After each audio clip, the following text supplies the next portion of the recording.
Hello, good evening. Well, we're 2 days on from Iran's missile attack, and the world is still waiting to see how Israel is going to respond. The international diplomatic effort continues, of course, here and most importantly in the US, but diplomacy has emphatically failed so far, and the conflict has just become more entrenched and more dangerous. So we're going to start the show tonight by taking you straight to Jerusalem, where Anna Botting can bring you up to date with all of the latest. Anna. Well, good evening then from Jerusalem. As Israel continues to target Hezbollah fighters over its northern border into Lebanon and its capital, where explosions have been heard through the day. Lebanon's health ministry says an Israeli strike on one Beirut apartment killed 9 people, and Israel claims to have killed a Hezbollah commander it blamed for July's strike on a Golan Heights football pitch that killed 12 children and teenagers. While that offensive goes on, the world is waiting to see how Israel will respond to Tuesday's missile attack by Iran. US President Joe Biden says he doesn't expect Israeli retaliation tonight and rejected the suggestion that America would grant permission for such an attack. Well, our security and defence editor Deborah Haynes reports now from northern Israel near Lebanon's border. A message of defiance from Iran, vowing victory. Also plastered on the side of missiles, images of the political leader of Hamas and the head of Hezbollah, both killed in Israeli strikes. The video released by the Iranian Revolutionary Guard purports to show last Tuesday's revenge attack on Israel, edited with a religious song used at times of war. Impossible to tell if these were the actual strikes. But the aim seems to be to demonstrate Iran's firepower in a fight where words and images are as much of a weapon as bullets and bombs. Despite the impression of destruction, Israel has insisted most of the incoming fire was intercepted. This is what's left of one of the missiles, shot down over open ground in the south. Yet satellite imagery suggests an Israeli airbase did suffer a hit. This was the site on Sunday, and again on Wednesday. A building on the right appears to have been damaged. The United States helped to defend Israel's skies from the onslaught. Its president was asked if he would allow Israel to strike back. We don't allow Israel, we advise Israel, and there's nothing going to happen today. We'll talk about that later. As the world waits to see how Israel will respond, its forces are already fighting on multiple other fronts against groups aligned with Iran. The biggest battle right now is across the border in Lebanon, where ground troops are locked in an offensive against Hezbollah. Israel's air defences are playing a key role in this war too. Here they respond to incoming Hezbollah fire. The threat to communities across the north is why Israel says it's fighting in Lebanon. An elderly woman lives in this house in a town a few miles back from the border. A rocket landed last week just as she stepped inside and out of danger. Her son is helping to tidy up. How is she? She is a strong woman. The local security chief says it's about time Israel went on the attack. We are fighting here and we are protecting our home. We'll fight, even if we need, we will die for it, and we will win. It's why Israel is pushing more troops into Lebanon. But this is tough terrain and a risky mission that's only part of a much wider war. Deborah Haynes, Sky News, Northern Israel. Well, now to Israel's aerial campaign, which it says is targeting Hezbollah in southern Lebanon and in the capital, Beirut.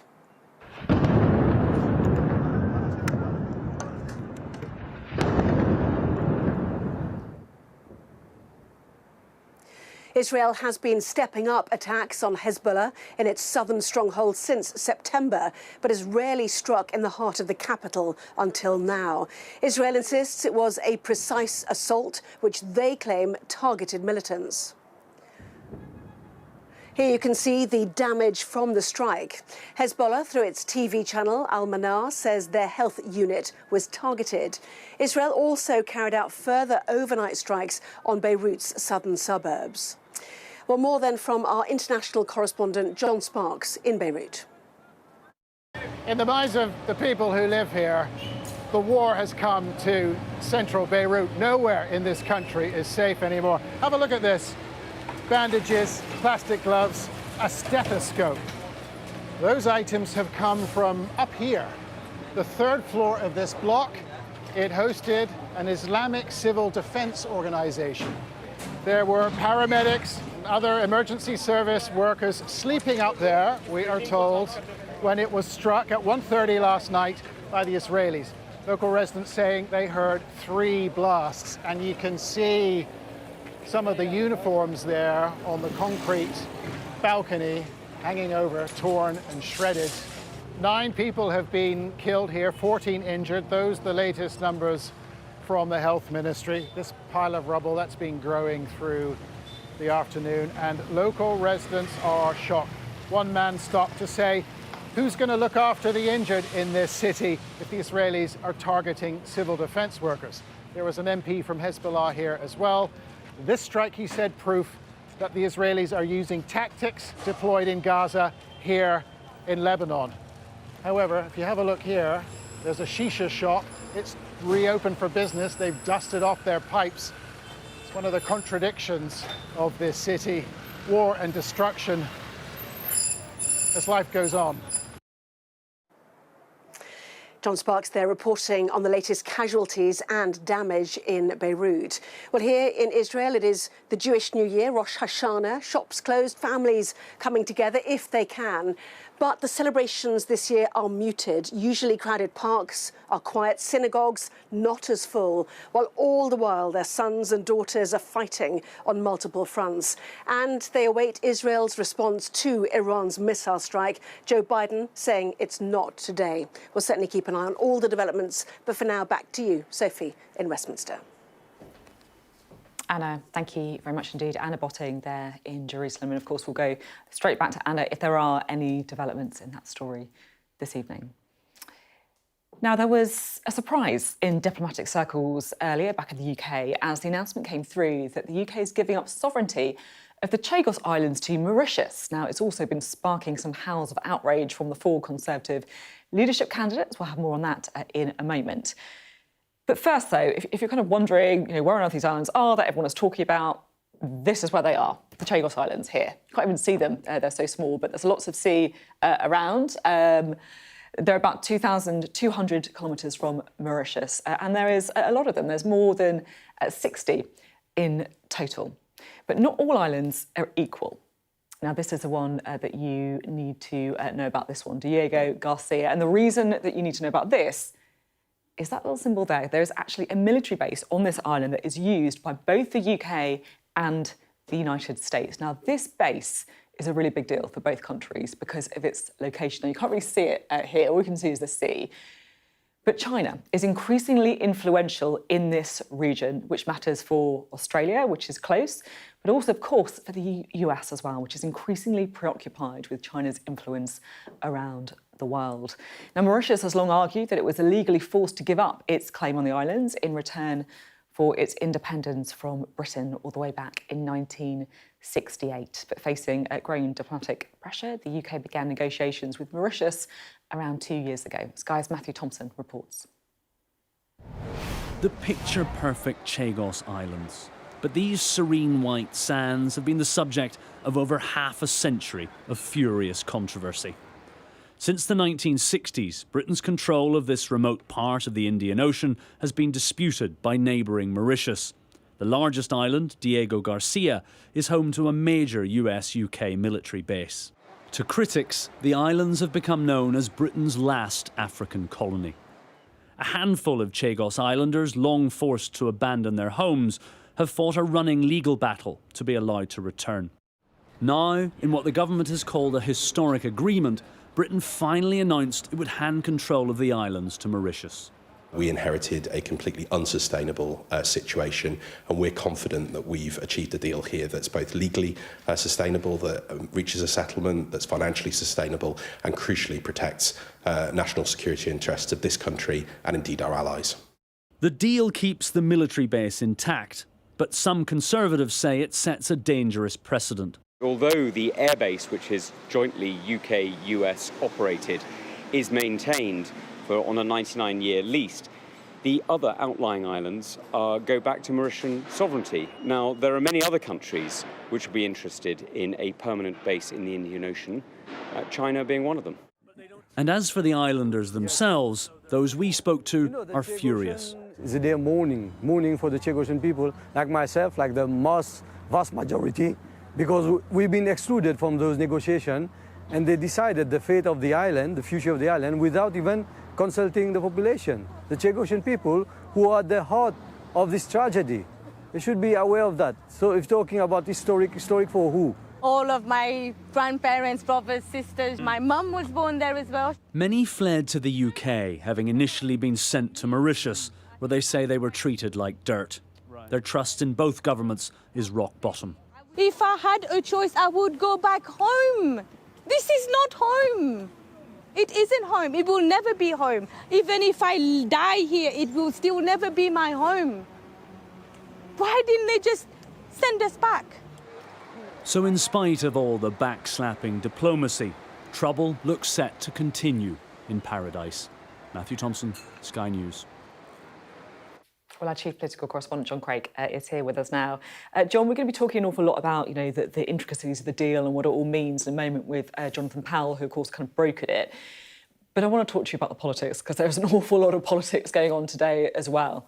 Well, we've heard from all four Conservative Party leadership candidates. They found something they agree on. They don't like this deal.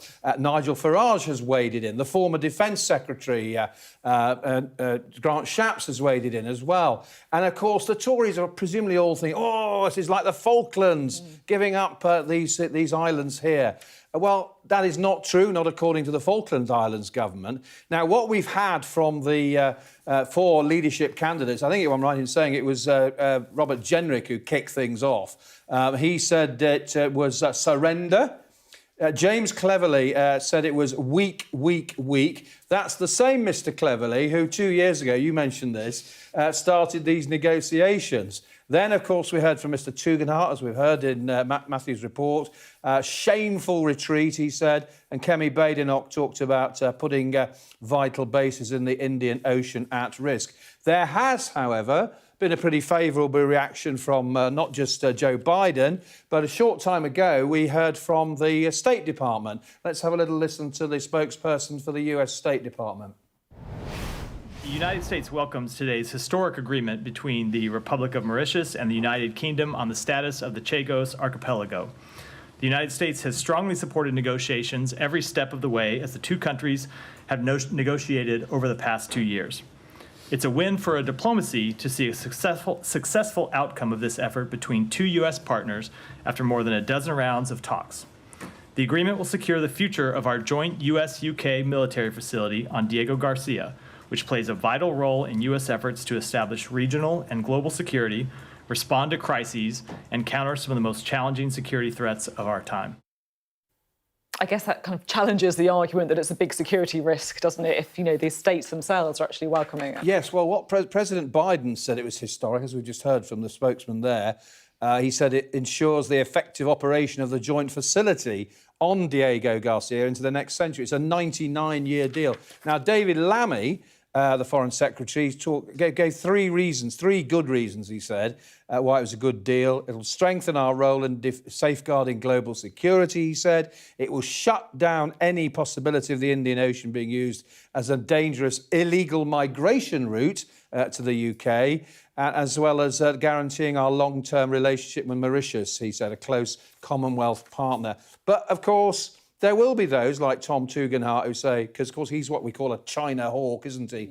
That perhaps it's opening the door to the Chinese, perhaps it's not such a good deal. But as you say, here we are, completely out of nowhere.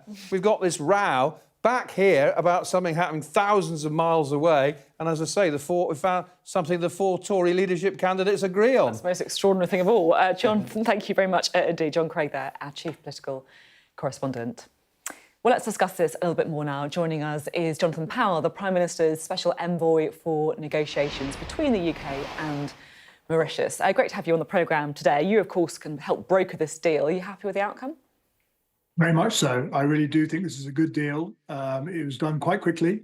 It's quite detailed, but I think it's very good for security in the Indian Ocean and more widely. And that's why it's been welcomed by Joe Biden, by the US Defense Secretary, US Secretary of State, and by the Indian government just recently. So I think this notion that Tom Tugendhat has raised about a Chinese danger is actually nonsense. Anyone who knows anything about Mauritius knows that it is actually very close to India. It's a close ally of India, and is one of the only 2 countries in Africa that's not in the Belt and Road Initiative of China. So it's just a completely misplaced attack. I think this is much more to do with the Tory party leadership. They're trying to score points on James Cleverly, who started these negotiations.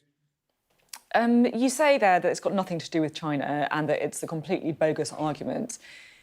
But do you accept that, look, and I understand, it's close to India as well, but there is an increasing Chinese influence in this the wider area, isn't there, which impacts Australia, of course, impacts the US and the UK as well. You will accept that, won't you? Oh, but that's exactly why it's important to safeguard this base for not just 99 years, but 99 years with an option to renew. But what Tom Tugendhat doesn't know is what's in the detail of this treaty, which is really quite detailed, quite specific, and was negotiated in complete consultation with the United States. And his notion that there'd be a threat from the outer islands is just completely misplaced, as he'll see when he sees the treaty. Like you say, the Conservative leadership candidates are not happy, including James Cleverly, who says it's weak. Can you just talk to me about James Cleverly's involvement in this deal? He was, of course, open to the negotiations under Liz Truss. I guess those around him would argue, look, it was led by her. He didn't sign the deal, did he? But what was his attitude? You must have picked something up. Yes, absolutely. No, James Cleverly deserves some credit, actually, for starting these negotiations. Britain's legal position was under threat. We'd lost 2 law cases in the ICJ and the Law of the Sea Court, and our legal advisors were telling us our position was indeed very weak. That's why they started the negotiations, and he actually pursued them very enthusiastically. I think he's just trying to defend himself from attacks from the other leadership candidates in what he's saying on this. Unfortunately, when David Cameron came in, the trust with the Mauritian government was broken by what David Cameron did by sort of putting the negotiations on pause.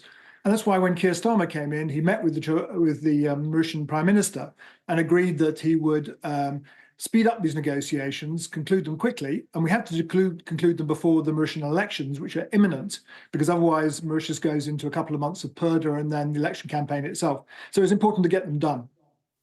Can I ask a question that's been puzzling me a little bit? Because it feels like this is being presented as, I guess, Britain doing the right thing, like going away, doing the right thing, amending for past wrongs. But actually, if you listen to the Chagosians themselves, they actually don't seem that happy with it because they weren't consulted. This is a statement from Chagosian Voices. They deplored the exclusion of their community from the negotiations. They've learned the outcome from the media. They remain powerless and voiceless in determining our own future and the future of our homeland. And they say that the views of the indigenous inhabitants of the islands have been consistently and deliberately ignored. What would you say to that? Well, there are many different Chagosians and they have very different views. There is no doubt that what the British government did in the 1960s was wrong in removing them from the islands. And we should do what we can to remedy that. And that's what we've done. My question isn't about whether it was right or wrong, that what we did back then. My question is, if it's about right and the wrong, why aren't you consulting more of the people who were booted out in the first place? There have been contacts with the Chagosian population. As I say, there are many different voices from the Chagosian population, and they're not just in Britain. There are many here, and they have been supported. They've all been given British citizenship and the right to British citizenship. They're also in Mauritius and elsewhere. So what the important thing is to try and make sure that if they want to go back, there are ways of getting them back. And that's what we've given a big fund to the Mauritian government to run, because we can't tell the Mauritians what to do with what's their own territory. And then we have to find ways also of supporting the Mauritians who are here. And that's what we're trying to do. Can I ask, because I don't know, you were part of the negotiations, but I've just been wondering that whether or not this is really something that has been done for moral reasons, or actually if it's all about protecting that military base. You mentioned the military base, the importance of it for security reasons. You've got a 99 lease on it. That's why America's happy. That's why no one's bothered really talking to all the Chagosian communities, because actually this is about security rather than anything else. It certainly is about security, as I said at the beginning of the interview. As you said, you talked about China and the possible threat from China. So securing this space for a long period of time was a very, very important objective of this negotiation. And also the British government trying to be in line with international law. I mean, for Boris Johnson, it may be fine to not be in line with international law and to play around, but for this government, it wants to be in line with international law. You've got your Labour attack lines in. OK, you've got them in as well. Well, they're not Labour attack lines. I'm not the Labour Party minister or anything. But anyway, thirdly, we want to try and do what we can for the Chagosians, but we can't tell Mauritians, if we're giving this back to Mauritius, we can't then tell them what to do. But what I think they will do is work with the Chagosian community here and in Mauritius to try and make sure that as many of them want to go back to visit or to resettle, if that's possible, can do so. How involved was America in the negotiations? Because we know, of course, how important they take security in this region. America was not at the table for the negotiations, but we conducted this in close consultation with all of the departments in Washington to make sure that they were happy with this right up to the last minute in the negotiations. And is it fair to say that they were keen to see this deal sort of go through? Absolutely, they're very keen indeed, because what they want is security and certainty about the future of this space. My final question is, your name's come up on the US ambassador job. Is that something you're tempted by? So really great job. Oh, thank you, but no thank you. Is that because you're not interested or because you don't think that you're in contact? I haven't been asked, and if I was asked, I'd say no. OK, must be the only person in Britain. Fair enough. Thank you very much indeed for coming on the programme this evening. Jonathan Powell there speaking to us.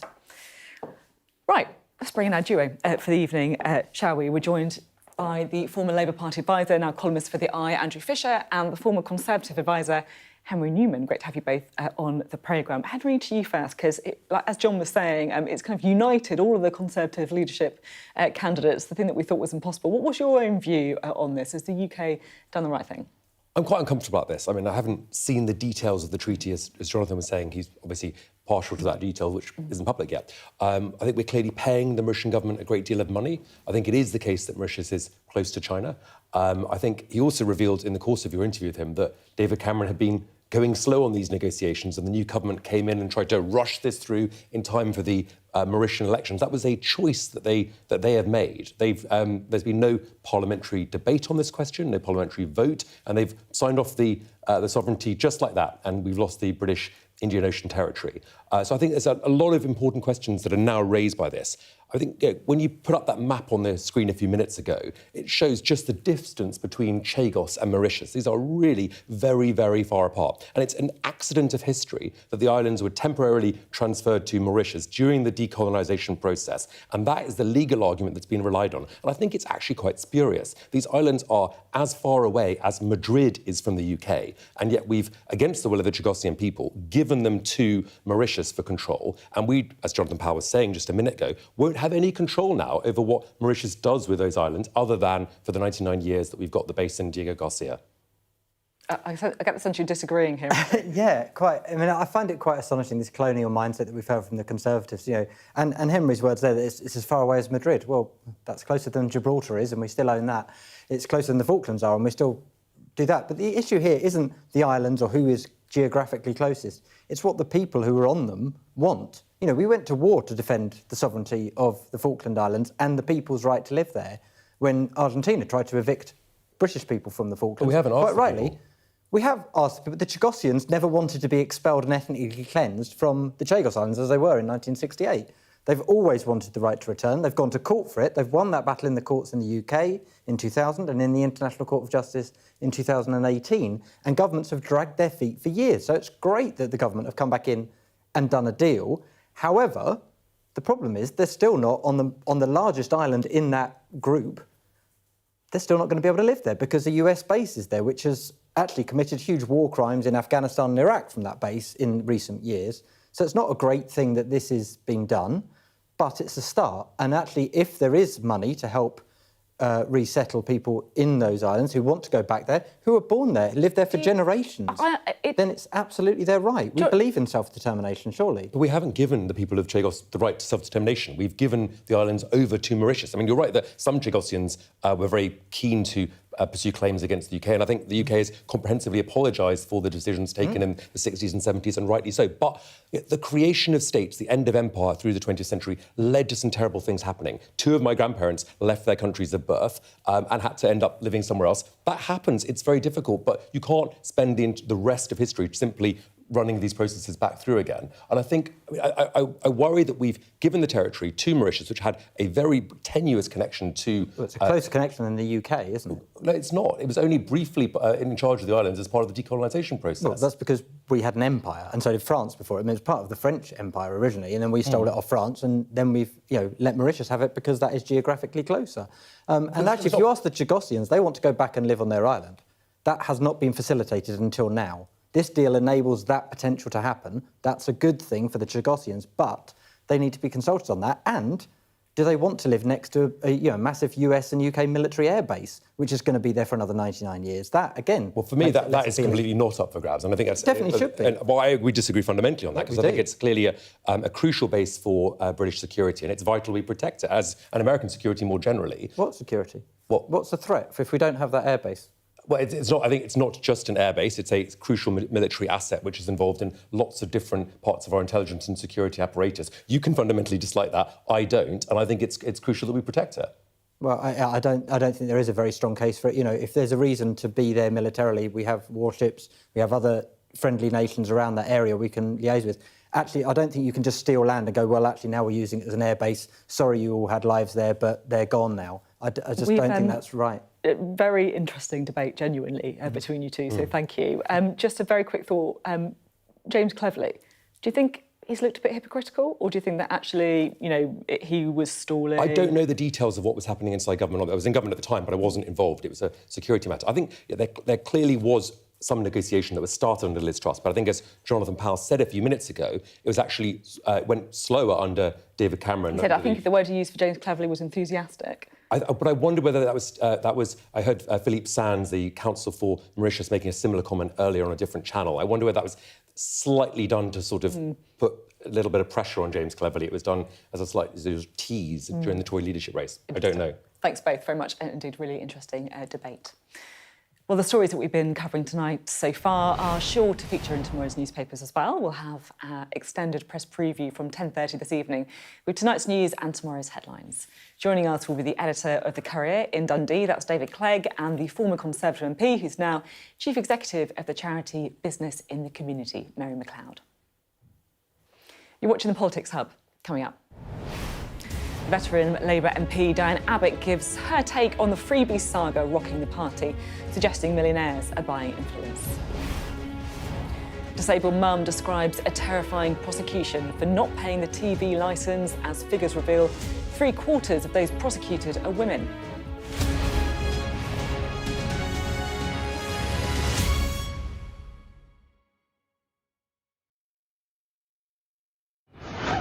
It's a clash between barbarism and civilization.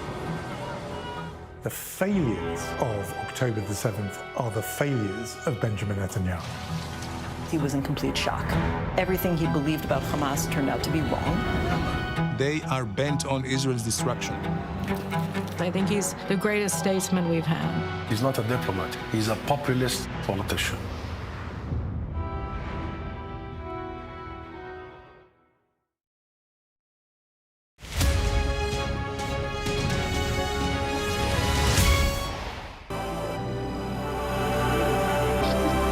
I'm Neville Lazarus, and I'm Sky's reporter based in Delhi.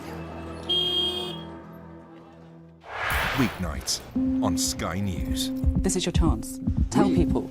Welcome to the Politics Hub. Our police force has apologised. If you want to find out about Grimsby, you come to the docks. I'm live in Jerusalem. Are you not concerned that that could lead to all-out war? Hello there, good evening. There are fears of an upsurge in violence. What's at stake here? You are watching the press preview, a first look at the front pages as they arrive.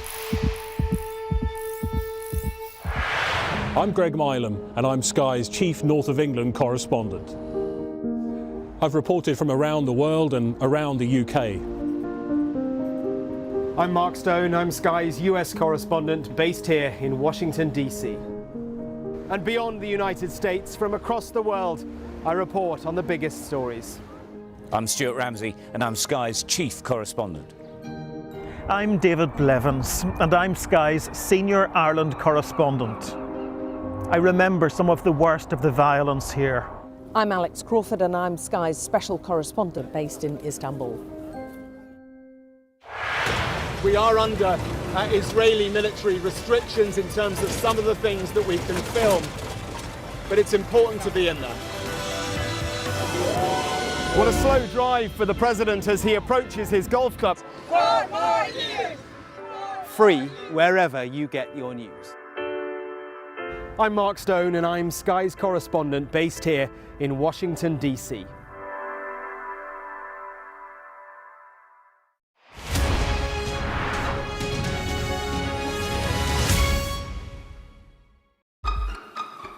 We've got your Sunday mornings covered.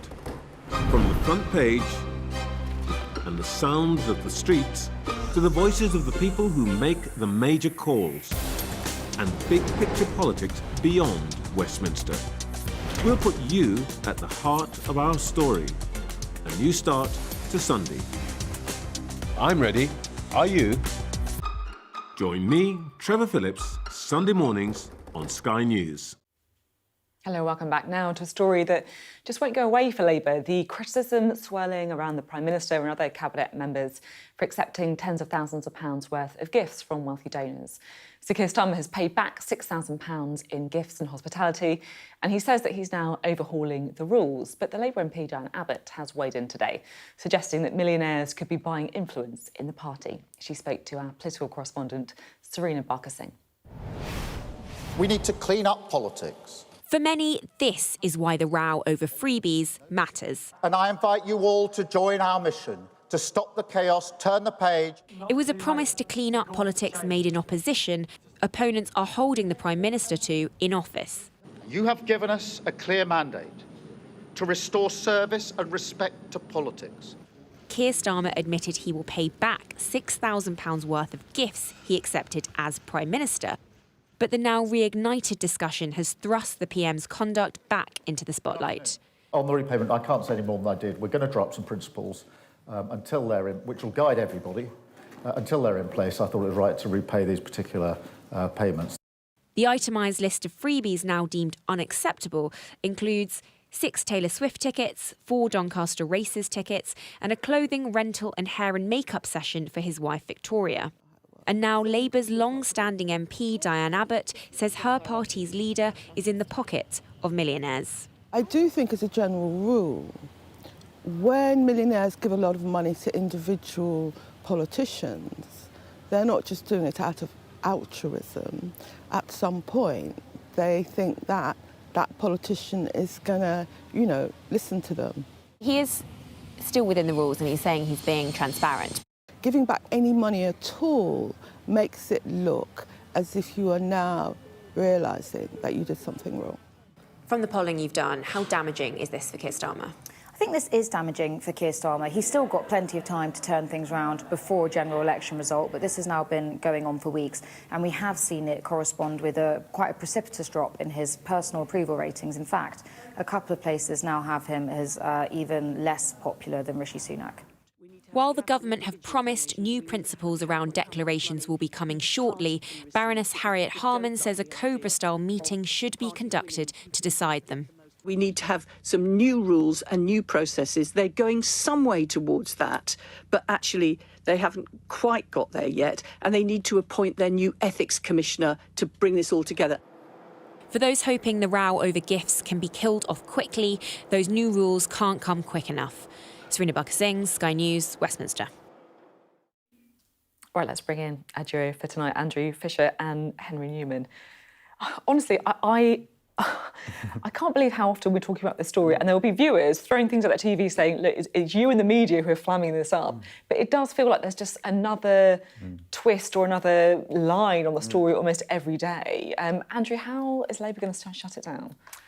I think it's really resonated because at the same time as all this has come out, Labour is taking £300 away from pensioners who are on £11,500. And when you've got somebody who's on a 6-figure salary going, I need someone else to buy my suits, my glasses, my concert tickets, a frock for the wife, it just looks odd. It looks dodgy, frankly. And people are just a bit like, well, lots of people go to work in a suit. Lots of people have to pay for tickets and save up for tickets to Taylor Swift, or even quite good artists to take their kids to. I love that. My Twitter mentions are dead now, but it's a new cohort I've offended. But, that people do save up for these things. And I think it just looks really bad when politicians go, yeah, I'll have that. Henry, are you going to come in and defend Taylor Swift? Or what's your... I didn't go to see Taylor Swift. It's great thing, I'm sure. I think, I actually agree with Andrew. I think this is really difficult for Labour. I think there is a hypocrisy charge for Keir Starmer. He promised to clean up politics. He made a massive deal about this. And then he's come in and many of his ministers have done exactly the same things that they criticised the last government for doing. Angela Rayner criticised Boris Johnson for taking a holiday paid for by a donor, but then had a holiday paid for by Lord Ali. It then turned out that her then friend also stayed with her, but he didn't declare it despite the fact that he was an MP. It's all just quite difficult. And then there's the scale of donations. I mean, I am willing to defend the principle of donations in politics, but £32,000 on suits is a lot. And I think it's just also an example of this Downing Street not really being very good at politics. Why do this U-turn that's only a partial U-turn? No one seems to really understand why Keir Starmer's paid back £6,000 and not more. And I think there are other dimensions to this story as well. There are the appointments to the civil service of people with very political backgrounds. Now, that has never happened under the previous government. It's never happened before at that level. So there's been a relatively young woman who's 34 years old. I think she may be one of the youngest directors general in Whitehall, Emily Middleton. Her company, of which she was a partner, donated to Peter Kyle. He declared that in the parliamentary register. We don't know if he told his department about that donation when he asked for her appointment. Now, that's a problem. That's a breach of the ministerial code if you don't take action to scrupulously avoid a perception of interest problem. I mean, look, it's like you say, it's not just a Labour problem. This is something that politicians have been doing for years and years and years. I guess my kind of question is, what's going on with the comms, Andrew? Because it does feel... It's a mess, and we saw that again in Brussels, I think. Keir Starmer randomly comes out and says, here's these 6,000 things I'm paying back, which is some of his gifts, but not all of them, and it seems to be quite a random selection. There was no kind of, it's these ones because of this reason that I'm paying back. And it didn't seem to have been coordinated with his shadow cabinet, who have taken similar gifts from Lord Ali and others, so that they were paying their bits back, or parts of their bits back, on the same... There seemed to be no criteria. It just seemed to be a random thing he came out with, which actually gave the story more legs, which for a party that's supposed to be trying to shut this down and talk about other things they're doing, it's a bit of a mess. I mean, the comms are bad. You're a comms guy. What would you do? I worked in Downing Street, and we definitely had challenging days and lots of. I think every day in Downing Street is to a degree challenging because, by definition, you're dealing with the biggest problems facing the country. But I do think this Keir Starmer's Downing Street, we know that there's sort of factional warfare between different teams within Downing Street. Some of that spilled out into the press. We've had cabinet ministers briefing against the cabinet secretary, who is himself departing. The civil service head of Downing Street has left, and there's no one in post as principal private secretary. That is extraordinary. And the comms team just constantly seems behind the curve. When the first bit of I started a blog writing about the civil service and exposed some of these cronyism scandals. But when the Lord Ali story first broke, that he had a past in Downing Street, some of the journalists involved in breaking that story were saying on Twitter and elsewhere that they'd been given different lines by Number 10 at different points. They couldn't seem to get ahead of the story. And I just don't understand why Downing Street can't say, look, all these cronies in the civil service, we brought in as civil servants, these people with very political backgrounds, and they've been brought into positions that have never previously had political appointees, like in the heart of the propriety team in the Cabinet Office. They should say, look, these guys, they're going to be special advisors, and we're going to come clean about the donations. We're going to say whether we register the donations in the correct way and do a proper reset. Instead, this partial U-turn is the worst of all worlds. Yeah, it's a mess, and it's really odd because Sue Gray, who's Starmer's chief of staff, came from that propriety and ethics part of the Cabinet Office. That was part of her role before. So the fact she hasn't got a grip on it, and just the different excuses. First of all, it was, well, there isn't a budget for the Prime Minister's clothes. Do you think that ultimately this is the PM's fault? Because I think there's a lot of focus on Sue Gray, but ultimately the buck stops with Keir Starmer. It does, yeah, absolutely. It's his fault. OK, I'm going to have to jump in. I got the sense that we could go on a lot with this discussion, but thanks both very much indeed, Andrew and Henry. Coming up next on the Politics Hub. Proposals to change the law on assisted dying are to be introduced in Parliament this month. Sky News speaks to the MP who's campaigning for the change.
Hello, welcome back. Now, it's described as a chance to give people a choice at the end of life.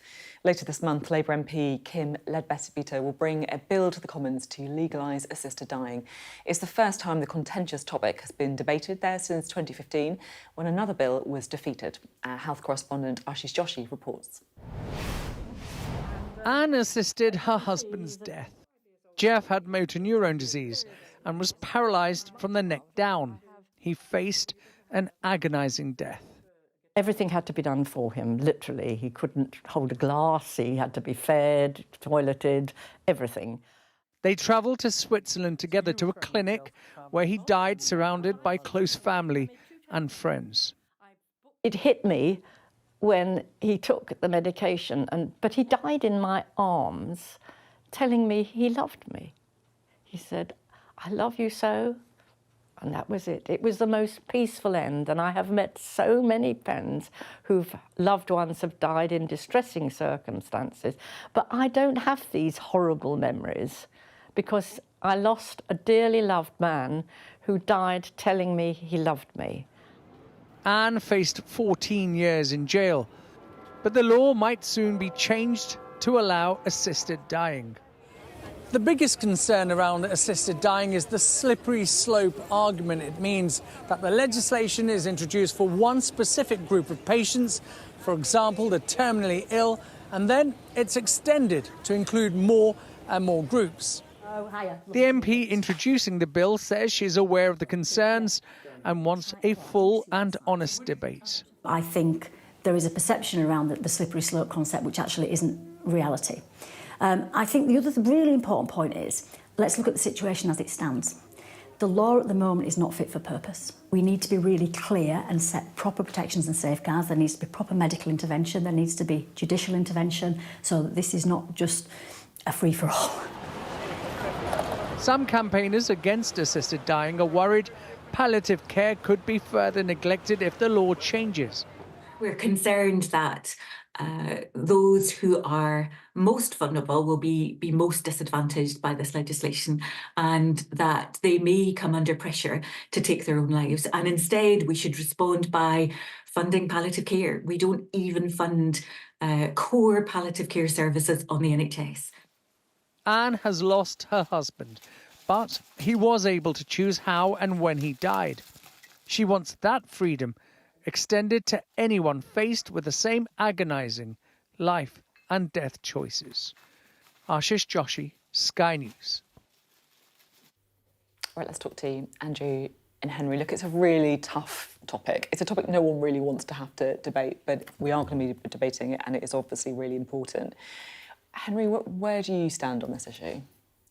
I'm very uncomfortable with this. I just don't really think if I was a parliamentarian, I could be voting for this, and I don't really know why, but I think it's something that just makes me feel unsettled. And I worry that I know that the slippery slope argument has been rejected by some of the campaigners, and they've made powerful arguments the other way, and there are many people who really passionately want this, and I recognise that, but I fear that we'd be in a position where people would feel under pressure, that they become a burden to their family, and they decided that they were sort of pushed into ending their life, and that just really upsets me. It's not in my case, it's not a religious thing.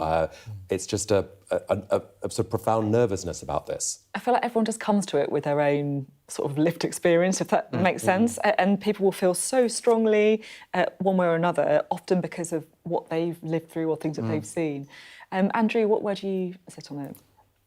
I mean, similarly, I'm deeply uneasy about it. And I guess for the reason that, look, we've got a massive backlog in the NHS now. We've got a massive shortage of social care where people, the Age UK came out with statistics last week showing over 2 million adults, over the age of 50 are not getting the care they need. We've got massive backlogs on mental health care and psychiatric treatment. I just really worry that people will feel that they're being a burden or aren't getting the care they deserve. If the NHS and social care and mental health care was exactly where it should be in this country, for a country that is the 6th largest economy in the world, it might be a different conversation. But I think that there's going to be an impact on this in terms of people who haven't got a lot of money, can't afford private kind of care, and are just going to feel like I'm a burden, want to pass something on to their kids or whatever, and just think, oh yeah, and aren't doing it for the right reasons. There's also, I think, huge concerns over the safeguards in this, which is, look, and these will only be in exceptional circumstances, I appreciate, but how do you judge whether there's been coercion to somebody? They might say, "Oh, I want to." How are you checking that somebody who's in their 80s might have failing physical and failing mental health hasn't been pressured, is taking a rational decision on their own of true volition? And I'm just deeply uncomfortable with it. I wouldn't vote for it either, I have to say. I understand the humane arguments about it. I think for people who want to, I think there's a real agony over this, and I've seen people cope with people. I grew up with my nan who had Alzheimer's later in life, went into a home, died of natural causes in the end. But you can see how people struggling to cope in a social care system that's breaking down. This was 20 odd years ago, but in today's situation, just find it impossible to cope. Actually, with the lack of resource, and do they start having that conversation with their elderly relatives? And that's what worries me. It's not the slippery slope argument; it's just that lack of resource and the coercion risk as well. The thing that's really, I guess, I found kind of heartening actually is how the debate's been conducted, because there hasn't been any party politics in it. It's just been a very open conversation by MPs talking about their own experiences. Like one of the interviews that I'll always remember actually is one that I did with the former Sheffield MP Paul Blomfield from the Labour Party. He was talking about how he was for assisted dying because of his experience with his father, who was dying and ended up taking his own life, and he felt so awful that his dad hadn't been able to tell him what he was thinking about, and he was very, very moved. But then you also hear someone like Ed Davey, who we all know, Ed Davey's personal situation, his experience as a carer. It doesn't feel like it's something that he can support, and it is it's Parliament at its best, really, I guess, sometimes when you're hearing from MPs in that way. And thanks both very much indeed. Still to come on the Politics Hub. Hello, Mr. Sky News. Why do you think Well, we love a quiz on the Politics Hub, and if you've been paying attention through conference season, this one should be a breeze. Coming up on the UK Tonight at 8, calls to stop prosecutions over the licence fee. We hear from a disabled single mother of 2 who was criminalised for failing to pay. Also ahead, the campaigners urging the health service to get real on sexual harassment. And we'll speak to the British honeymooners who had to be rescued by a SWAT team after getting caught up in Hurricane Helene. All that and much more on the UK Tonight at 8. We're rolling. Welcome to the world. Our new podcast, starting now. It's very exciting. Every week we'll be reporting from the world's trouble spots. We get to hold those in positions of power accountable, and we get to ask the questions that the audience, the listeners, want to know about. And that's why it is so important that people tune in, come along for the road, come along for the journey. It'll be fun. I'm Dominic Waghorn, Sky's International Affairs Editor, covering a world that seems to be unravelling. War, unrest, revolutions. It's not his country, it's ours, and we're going to take it back. They have succeeded for the first time in their country's history in removing a leader from power. Now, freedom! There was fighting here, but there's clearly now a lull, and they're using it to bring up more ammunition. We take you to the heart of the stories that shape our world. This is a mass exodus in which Russia is hemorrhaging some of its brightest and its best. According to the local weather channel, there have been more than 2,500 lightning strikes, torrential rain and flash flooding, all on top of this week's lethal tornado. What stays with you most in this job is some of the people you meet. What is your worst fear about what the Russians want to do to the children? They're just boosting demographics by stealing young people. Would you like to take the opportunity, Mr. President, on Sky News to invite Barack Obama to come here? Mr. Trump, are you running for president? Can you confirm it? We're going to take a look, a very serious look. On that day, we saw your fighters killing women, killing children. Was that a mistake? Did you go too far? You couldn't control your fighters? The full force of the state is being used to crush any protest.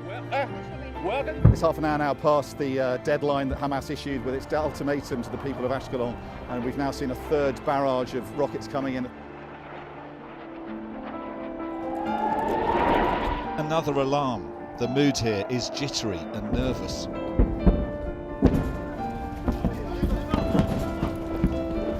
seeing the world get more and more divided, and it's our job to try to make sense of it all.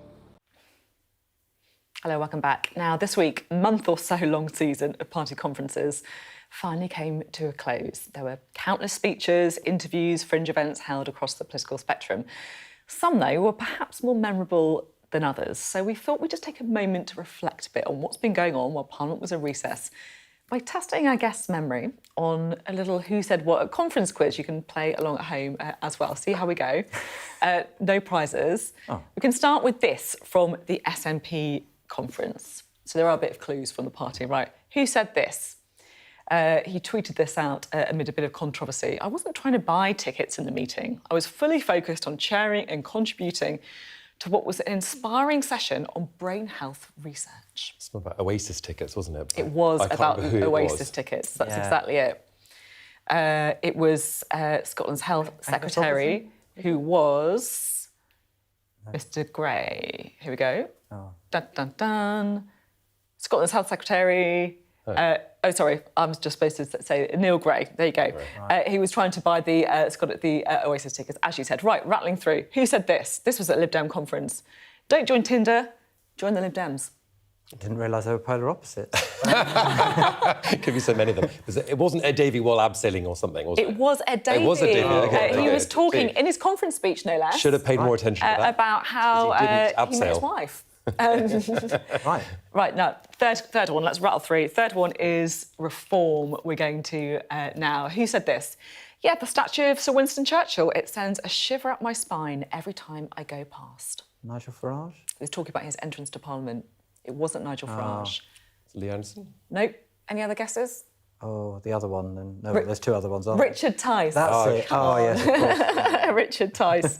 Yes, he said that that's the thing that really stands out to him since becoming an MP.